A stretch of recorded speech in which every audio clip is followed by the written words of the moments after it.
कहीं भी कोई सुनवाई नहीं हुई। गए थे मैम हम थाने में। हाँ उस जी। टाइम धारीवाल साहब थे, पहले हमारी सुनवाई नहीं की, लेकिन उसके बाद हम लगातार 2-3 बार गए। रात को 11 बजे के बाद हमारी FIR दर्ज हुई। मैं 26 साल नौकरी करके आर्मी से रिटायर्ड आया हूँ। मैम 10 से 15 लोग आए और उन्होंने आके हस्बैंड को सरिये से वार किया पहले। अच्छा। उनको नीचे गिरा दिया, तो उनके चक्कर में जैसे मैंने उनको उठाया तो उसके लड़के ने मेरे यहाँ पे सरिये से वार किया और मेरे 4 टाके आए थे। अब यहाँ से मकान बेच के जाना पड़ेगा, हम यहाँ आपको रहने नहीं देंगे। मेन उनका मुद्दा है कि हम यहाँ से मकान बेच दें और उन्हें दे दें।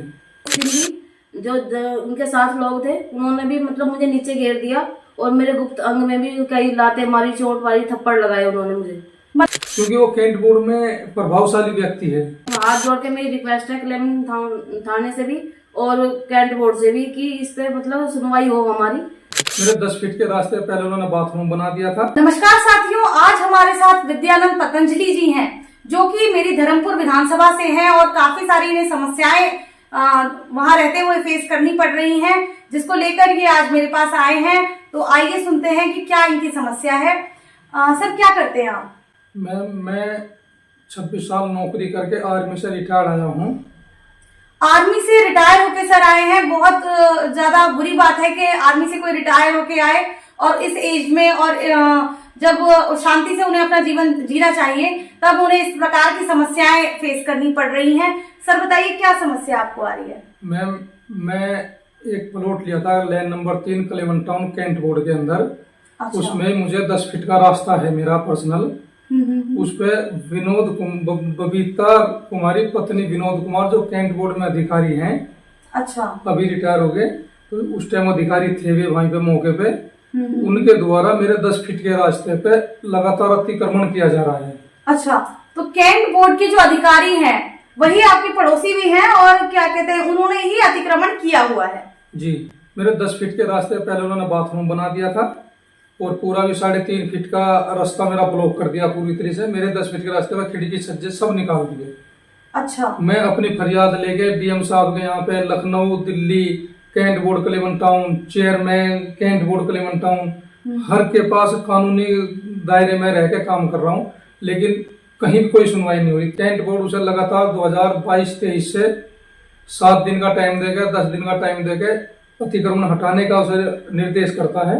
अच्छा। लेकिन कोई कार्रवाई नहीं करते। मतलब कैंट बोर्ड जो है वो इस बात को मान चुका है कि अतिक्रमण किया गया है और जिसको लेकर लगातार कैंट बोर्ड जो है सालों से, लगभग 3 से 4 साल हो चुके हैं, नोटिस भेजे जा रहा है। लेकिन ये कैंट बोर्ड के मेरे पास नोटिस हैं। अच्छा। जो कैंट बोर्ड ने उसे निर्देशित किया हुआ हटाने के लिए। अच्छा, उसमें उन्हें हटाने का समय दिया गया। हटाने का समय लेकिन दिया उसके गया। बाद कैंट बोर्ड ने फोर्सफुली खुद क्यों नहीं हटा दिया वो? क्योंकि वो कैंट बोर्ड में प्रभावशाली व्यक्ति है।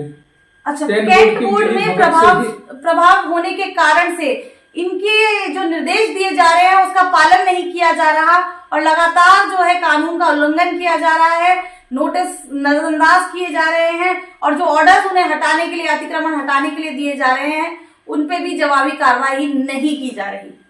मैम, अभी कैंट बोर्ड ने इस लेटर के माध्यम से 25 अक्टूबर 2024 को उसे रास्ते पे किसी भी तरह का खिड़की, दरवाजे, पल्ले न लगाने का निर्देश दिया था, जिन्हें 12 अप्रैल 2025 को जबरदस्ती खिड़की दर पल्ले मेरे 10 फीट के रास्ते पर फिर लगा दिए, बिल्कुल मेरे गेट के पास में। मैंने उसी टाइम कैंट बोर्ड को सूचना दी। कैंट बोर्ड वाले आए, उसके घर बैठे और चुपचाप से लगवा के चले गए।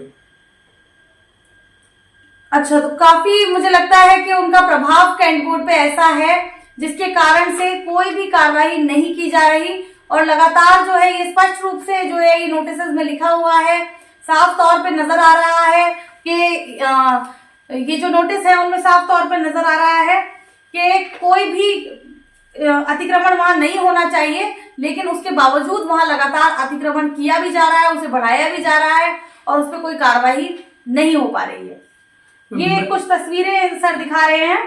ये जो तस्वीरें हैं इनमें साफ तौर पे वो जो अतिक्रमण किया गया है, साफ तौर पे अतिक्रमण नजर आ रहा है और आप देख सकते हैं ये जो तस्वीरें हैं साफ तौर पे इनमें नजर आ रहा है कि लगातार अतिक्रमण किया भी जा रहा है और उसको बढ़ाया भी जा रहा है, कंस्ट्रक्शन जो है धीरे धीरे अतिक्रमण को बढ़ाया भी जा रहा है। मेरा 10 फीट के रास्ते में अपनी बाइक और गाड़ी तो जबरदस्ती खड़ी कर देते हैं, बोला आपको निकलने नहीं देंगे। एक दिन मेरी माता जो बीमार थी, मैंने उनको बाई रेस्पेक्ट बोला मेरी गाड़ी निकलने दो, बोला नहीं निकलने देंगे, आप यहाँ से मकान बेच कर जाना पड़ेगा, हम यहाँ आपको रहने नहीं देंगे। मेन उनका मुद्दा है कि हम यहाँ से मकान बेच दें और उन्हें दे दें। वो कैंट बोर्ड में ही अधिकारी रहा, इसलिए कैंट बोर्ड उसकी सुनता नहीं। और एक और बात सामने आ रही है कि इमरजेंसी में भी वो इनको रास्ता नहीं देते हैं, इनका जो पर्सनल रास्ता है उसको ब्लॉक करते हैं, जो कि कानूनन एक अपराध भी है और सामाजिक तौर पे भी देखा जाए तो बहुत ही गलत हरकत है ये जो वो कर रहे हैं, और काफी परेशानी सबको हो रही है। इस मामले में सर एक FIR भी दर्ज है। मैंने 23 फरवरी 2023 को भी कलेमन थाना अध्यक्ष कलेमन टाउन को चिट्ठी दी थी, मुझे जान से मारने का खतरा। उसकी वीडियो क्लिप मेरे पास है, ये FIR की उसकी मेरी कंप्लेंट की कॉपी है, उस पर कोई एक्शन नहीं किया गया। उसके बाद मैंने वरिष्ठ पुलिस अधीक्षक के पास गए हम 25 अक्टूबर 2024 को। हम अपने बच्चों को जाने खतरा, हमें अपने परिवार का खतरा था, मैं उनसे मिला। मतलब लगातार इनको धमकियां दी जा रही थी, जिसकी शिकायत ये जो है पुलिस से लगातार करते रहे, लेकिन उसके बावजूद भी कोई कार्रवाई नहीं की गई। उसके बावजूद 4 दिसंबर 2024 को मेरे घर पे, मैं बाहर खड़ा था, मेरे घर पे आके 15 से 20 लोगों ने मेरे घर पे हमला किया। मिसिज के गुप्ता बहुत चोट मारी, उनके 4 टाँके भी आए। अच्छा मैम, आपको चोट लगी है? जरा आप खुद आके बताइए क्या मसला है। उसकी मेडिकल भी हमने टाइम पे कराया, लेकिन उसमें भी नॉर्मल धारा हो, जब उन्होंने कोई FIR नहीं करी, हमें धमकी दी थी। अभी जो वहाँ पे SO कलेमन टाउन देहरादून में है संदीप कुमार जी, मैं फिर अभी उनके पास जाके मिला, उन्होंने बड़े अच्छे से बातचीत की बैठ के। उन्होंने मुझे आश्वासन दिया कि अभी कोई प्रॉब्लम होगी मेरे होते हुए तो मैं उस पर तुरंत एक्शन करूंगा। अभी जो फिलहाल में SO हैं कलेमन टाउन देहरादून, उन्होंने हमारी हेल्प की, और जब भी 1-2 बार हमने 100 नंबर पर या थाने फोन किया, तुरंत आई। चलिए, ये बड़ी अच्छी बात है कि पुलिस अब जो है मामले को गंभीरता से ले रही है। जब काफी जब FIR हो गई, चोटें भी लग चुकी हैं, तो चलिए कम से कम अब तो पुलिस जो है मामले को गंभीरता से ले रही है। सॉरी मैम, आप बोलना चाहेंगे इस मामले में? आ जाइए। अब क्या नाम है आपका? रजनी शर्मा। मैम, क्या है ये तस्वीर मैं आपके पास देख पा रही हूँ कि इसमें काफी चोटें आपको लगी हुई हैं, और क्या मामला है ये? मैम 2024 में 4 दिसंबर 2024 में हम दोनों हस्बैंड वाइफ बाहर गली में खड़े हुए थे। अच्छा। तो जिनका मकान बन रहा है, जिन्होंने ये अतिक्रमण किया है, तो उन्हीं ने आपके ऊपर हमला किया जी। और क्यों किया उन्होंने हमला? ये मैम 10 से 15 लोग आए और उन्होंने आके हस्बैंड को सरिये से वार किया पहले। अच्छा। उनको नीचे गिरा दिया, तो उनके चक्कर में जैसे मैंने उनको उठाया तो उसके लड़के ने मेरे यहाँ पे सरिये से वार किया और मेरे 4 टाँके आए थे। अच्छा जी। और घर पे आके बार बार धमकी देते हैं कि आपको हम जान से मार देंगे। अच्छा, बार बार आपको धमकियां देते हैं, आप पे हमले करते हैं जी। और उसके बावजूद जो है अपना अतिक्रमण नहीं हटाते हैं, और लगातार अगर आप उनकी शिकायतें करते हैं तो उसके लिए वो आपको और धमकाते हैं। और उस दिन भी जो उनके साथ लोग थे, उन्होंने भी मतलब मुझे नीचे घेर दिया और मेरे गुप्त अंग में भी कई लाते मारी, चोट मारी, थप्पड़ लगाए उन्होंने मुझे। मतलब कि हम दोनों अकेले ही थे और कोई हमारे साथ नहीं था। मतलब एक महिला के साथ अभद्रता की गई, तो क्या अभद्रता जो की गई है उसके लिए FIR में मुकदमा दर्ज है आपका? गए थे मैम हम थाने में।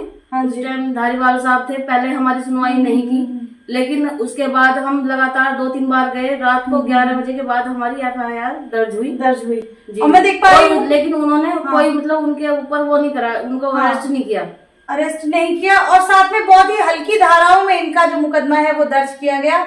जो एक्चुअल में जितनी चोटें इन्हें आई, जो अभद्रता इनके साथ की गई, उसको लेकर के FIR नहीं दर्ज की गई, और बहुत ही हल्की धाराओं में जो है कहीं ना कहीं उन्हें फेवर करते हुए आप बता रहे 15 से 20 लोग वहाँ थे जी मैम।